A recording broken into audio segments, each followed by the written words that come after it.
Assalamu alaikum warahmatullahi ta'ala wabarakatuh. Ina son zan ja hankalin al'ummar musulmi akan wani abu da yake faruwa musamman dangane da abin da 'yan hackers ɗin nan suke wa mutane.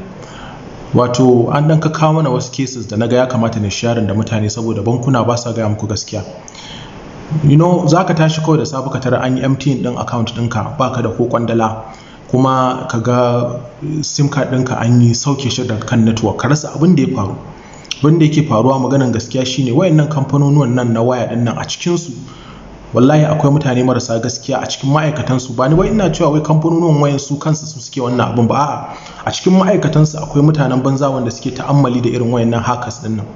Hakanan a su ma bankunan akwai mutanen banki wanda suke amfani da irin wannan abubuwan kuma suna sai da information ɗin mutane. Shi sa saving kuɗi a ƙaramin banki yana da matuƙar haɗari.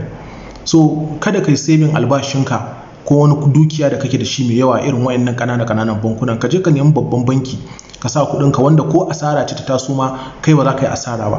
So abin da suke shi ne zuwa suke yi su hackers ɗin su je su samu information ɗinka a gurin banki, da staff ɗin banki wanda yake sai da information. Idan suka samu information ɗinku sai su je su blocking ɗin layin ko kuma su swapping ɗin layin ku ba tare da kun sani ba. Abin mamaki shine a ka'ida sim swap yana da dokoki, akwai abubuwan da sai ka yi submitting kafin a yi sim swap, amma mutanen nan kawai sai su je su yi sim swap to tell you cewa wannan abun akwai sa hannun ma'aikatansu.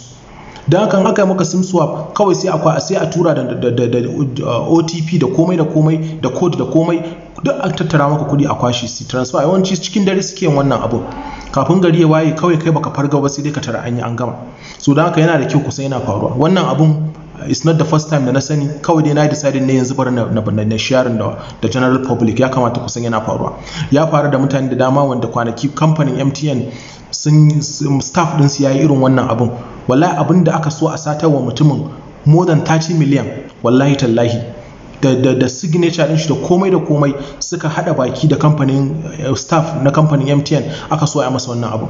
So don haka idan irin wannan ta faru ba wani prevention da zan ce da kai wai kai, saboda mai abin is beyond your control, ya fi karfinka. Bankin staff ɗin banki ne yake wannan abun da staff ɗin kamfanin waya. So don haka ba wai ina son implicating wani kamfanin waya bane, ba wani kamfanin waya da na faɗi sunansa ko na ce yana yin wani abu. Kawai na baku shine ku figuring out da kanku. Kuma idan irin wannan ta faru kai suyin kamfanonuwan nan, duk kamfanin da ka san kana operating da su aka sace maka kuɗi ta karkashin su aka yi swapping line ka, kai suyin din su. Idan kai shiru da bakinka kai hakuri to ka ce kenan su ta yin abin da suka ga dama, mutane kuma za a yi ta zalunta su. So irin wannan abubuwan suna faruwa kuma there are a lot of victims a nan gurin. Therefore lalle ya kamata ku share wannan information din da yan uwanku da abokananku. Allah ya tsare mu, Allah ya ba mu